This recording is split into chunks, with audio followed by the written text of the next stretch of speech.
Yo, aujourd'hui on se retrouve pour un nouveau Qu'est-ce que c'est, sur la suite d'un manga dont j'ai déjà parlé, Saint Seiya. C'est parti pour Next Dimension. Mais avant tout ça, un résumé Wikipédia bien sûr. Next Dimension est un manga de Masami Kurumada, qui constitue la suite officielle et canonique du manga Saint Seiya, en une version déclinée en 16 volumes. Il est prépublié entre avril 2006 et juillet 2024, dans le magazine Weekly Shonen Champion, de Akita Shoten. La version française est éditée par Panini Comics depuis novembre 2010. Next Dimension revient sur le combat final entre Athéna et Hadès, en 1990, tel qu'il est raconté dans le dernier tome de Saint Seiya. Hadès est surpris par la ténacité de Seiya. Il réalise soudainement que le chevalier Pégase l'avait déjà mis en échec lors d'une précédente guerre sainte. Lors d'une passe d'armes, Hadès tente de tuer Athéna avec son épée, mais Seiya s'interpose et se trouve grièvement blessé par cette arme divine. Quelque temps après la bataille finale, Athéna vient rendre visite à Seiya en catatonie sur un fauteuil roulant, et s'effondre en larmes. L'arme d'Hadès est toujours plantée dans la poitrine de Seiya, et progresse lentement vers son cœur. Seiya est condamné à très court terme. Shun, le seul chevalier de bronze à avoir retrouvé le chemin du sanctuaire, part avec Athéna en terre d'Olympe, en quête d'un moyen de revenir 250 ans plus tôt, lors de la précédente guerre sainte. Athéna pense en effet trouver un moyen de détruire l'épée d'Hadès, et ainsi sauver Seiya. Alors, je vais faire un petit point histoire. L'anime Saint Seiya se termine avec la fin de l'arc Poséidon, alors que le manga, lui, continue. Au début des années 2000, la Toei revient enfin avec l'adaptation en animé en plusieurs chapitres de l'arc Hadès. Ça relance Masami Kurumada, qui se dit qu'il faut écrire une suite à Saint Seiya. Et c'est ainsi que naît le 5e film, le Tenkai'n, supposé être le premier d'une trilogie racontant la suite des aventures de Seiya et de ses amis. Seulement, la Toei décide de le sortir le 14 février 2004, en tant que film pour la Saint-Valentin. Ce qui, on ne va pas se le cacher, n'est pas une super idée lorsque l'on sait pourquoi le public va voir un film Saint Seiya. Du coup, petit bide, trilogie annulée, et Kurumada décide de sortir une version remake de sa suite, Next Dimension. On retrouve des éléments similaires au Tenkai, avec notamment les personnages de Thomas et Artemis, mais l'histoire est globalement différente. Je finirai ce point histoire avec la mangaka Shiori Teshirogi, qui a rencontré Kurumada, qui, impressionné par son talent, a décidé de lui confier les rênes du spin-off, nommé The Lost Canvas, et qui, auprès du grand public, aura plus de succès que Next Dimension, notamment en France, alors que les deux mangas narrent tous deux l'histoire de la guerre sainte précédente. Bon, on peut dire que c'est un manga avec un certain background, qu'il m'a semblé utile de clarifier au vu du public niche de ce manga. Parlons tout d'abord du scénario. La première chose qui saute aux yeux lorsqu'on lit Next Dimension, c'est le chaos qui y règne. Chaque héros gravit les marches du sanctuaire, mais tous ne vont pas dans le même sens, tous ne commencent pas au même endroit ni au même moment.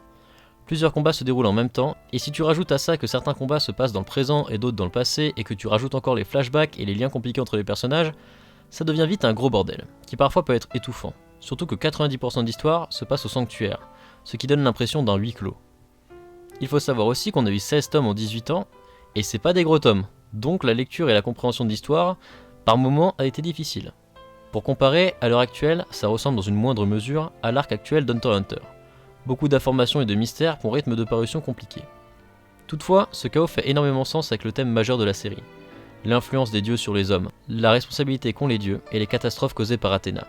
Ce chaos que l'on ressent à la lecture n'est que le reflet du chaos qui se passe dans le manga. En effet, le présent et le passé se mélangent et l'espace-temps vole en éclats. Et je trouve que le retranscrire de cette manière, dans la forme, est à la fois une idée de génie et une très bonne exécution. Et à la fois, cela demande de l'investissement au lecteur, et a pu en rebuter certains. Aujourd'hui, maintenant que le manga est terminé, je pense qu'il est plus accessible, car on peut enchaîner les tomes. Ce manga propose de bonnes nouvelles idées. La première, c'est le pari de départ. Un manga Saint Seiya sans Seiya. Et même si on peut discuter de l'exécution, on en reparlera dans les points négatifs, cela restait une bonne idée. L'introduction des Olympiens est réussie, avec notamment le personnage de Chronos, et dans une moindre mesure celui d'Artemis. D'ailleurs, les meilleures nouvelles idées sont propices à certains personnages. Alors parlons de ces personnages. Déjà, lorsqu'on lit ce manga, la première curiosité c'est à quoi vont ressembler les Chevaliers d'Or. Et j'ai envie de dire, à l'image de l'œuvre originale, c'est en dents de scie. Certains ont un développement sympa, à l'image de Shion, et certains à l'image d'Iso sont très importants mais globalement mis de côté. Doko, lui, a eu de vrais moments intéressants, comme son combat avec Shiryu ou lorsqu'il a regardé dans la jarre, ce qui nous a donné un autre aperçu de ce personnage, avec son côté naïf. Du côté de ceux qu'on découvre, Shijima fait partie des MVP, car a eu un traitement réellement à part au long de l'œuvre, étant le Gold Saint le plus présent. Abel et Cain ont été traités avec originalité, malgré que ce soit un Reddit de Saga et de son lémur. Et il y a de bonnes idées, comme les lions de Kaiser, ou l'illusion de Gestalt, qui croit être un centaure. Du côté des personnages plus principaux, on a évidemment Tenma, qui malheureusement manque un peu de personnalité et de circonstances, et est juste une copie de Seiya mais en mode jeune héros tumultueux de shonen classique, même s'il a des scènes stylées, surtout à la fin. Le personnage de Saori est très intéressant, car on explore son égoïsme.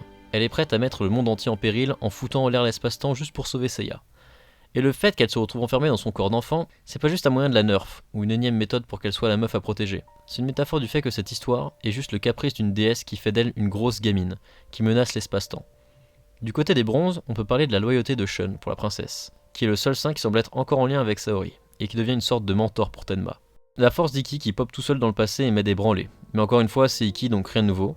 Yoga qui une fois de plus sort de sa retraite. Ouais. Le seul à avoir quelque chose de nouveau je trouve que c'est Shiryu. Là où on voyait clairement dans l'Arcadesque que lui et Yoga n'avaient plus grand chose à raconter, ici il refuse d'aller aider ses camarades dans le passé car désormais il élève un enfant avec Shunrai. Au fond de son cœur, il est désireux de sauver Seiya et de se battre une nouvelle fois aux côtés de ses frères d'armes. Mais aujourd'hui, il a une autre responsabilité et une autre personne à protéger. Tout cela en vivant dans l'héritage de son vieux maître et essayant de marcher dans ses pas.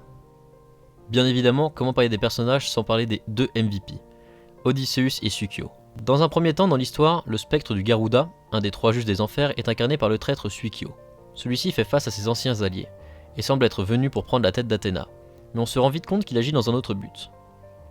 Si on a fini par croire que c'était par chantage pour récupérer son frère, on apprend au final qu'il souhaitait protéger l'Athéna de son époque, mais qu'il devait tuer Saori pour protéger son monde. Car comme on l'a dit plus tôt, son existence seule met le monde en péril.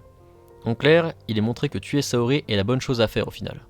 Là où protéger Athéna était comme une évidence pour tout chevalier, chacun va devoir choisir entre sa loyauté envers sa déesse ou protéger le monde. Sachant que Saori, bien qu'étant Athéna, n'est pas leur Athéna en réalité, celle-ci ayant été plongée dans un long sommeil par l'arrivée de Saori dans son époque. C'est une idée brillante permettant de faire des héros, des antagonistes, et créer de lourds dilemmes et sacrifices auprès des personnages.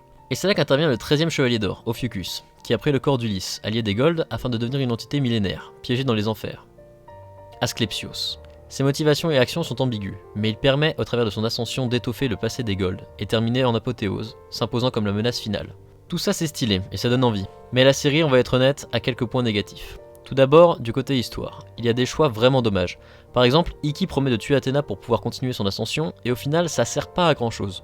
Ou encore le fait qu'Ulysse skip les dernières maisons. Mais un des défauts qui saute le plus aux yeux, c'est que les chevaliers de bronze ont largement été nerfs. Les Golds, ils les ont affrontés et battus il y a bien longtemps. Pourtant, là, ils prennent branlée sur branlée. C'est à se demander si les menaces affrontées jusqu'ici auraient réussi à franchir les 12 maisons. Ensuite, il est évident que tout est trop similaire. À tel point que lorsqu'on voit des différences, on saute de joie. Je comprends le côté cyclique et tout, mais ça fait plusieurs fois qu'on voit la même chose. Ça aurait peut-être mérité un peu plus de changements. Toutefois, les changements apportés et les nouvelles idées se voient nettement plus. Elles sont intéressantes tant ça donne une histoire différente à la fin. Mais c'est vrai que faire pareil en différent, on commence à l'avoir vu plusieurs fois dans cette licence. Ensuite, j'en ai parlé, mais le déroulement des événements et le rythme de parution ont grandement joué je pense, dans le fait que cette série soit méconnue du grand public. Attention, toute proportion gardée, dans les pays d'Amérique latine ce sont des bien plus gros fans que nous, et il y a fort à parier que la série a rencontré un succès tout autre là-bas. Mais c'est vrai que chez nous elle est assez peu visible. Et enfin, ce qui peut être un peu frustrant, c'est qu'on nous vend une nouvelle guerre sainte, mais on voit quasiment pas de spectre, et Hadès se pointe dans l'avant-dernier chapitre précédant l'épilogue. Aussi, on nous vend les Olympiens, on découvre même leur maison, laissant présager une montée des maisons ultimes, mais ça se finit en nœud de boudin incompréhensible, bien que l'épilogue soit un des meilleurs points de l'œuvre et augure de très bonnes choses si Senseiya Den voit réellement le jour. Parce que là, on a eu 2 fois 8 pages en 2 ans, et vu l'âge de Monsieur Kurumada, il n'est pas à exclure que l'on ne connaisse jamais la fin de cette merveilleuse histoire. Quoi qu'il en soit, cette œuvre apporte énormément à la mythologie Senseiya, et est un réel bonbon faisant partie d'un tout bien plus grand. Même si elle n'est pas parfaite comme toute œuvre, elle a le mérite d'exister, et n'est pas une honte à l'original comme Dragon Ball Super l'est par exemple. D'ailleurs, côté dessin, on est assez bien servi, avec notamment des tomes complètement en couleur, qui subliment le style Kurumada, et le rend beaucoup plus lisible qu'avant, et toujours aussi stylé, malgré la disparition des bêtes mythologiques derrière les personnages lors des attaques spéciales. N'hésitez pas à vous pencher sur cette œuvre, si vous êtes fan de cet univers ô combien complet et magnifique. Laissez un like si la vidéo vous a plu, dites-moi quel manga vous aimeriez voir dans un prochain Qu'est-ce que c'est en commentaire, et je vous dis à bientôt.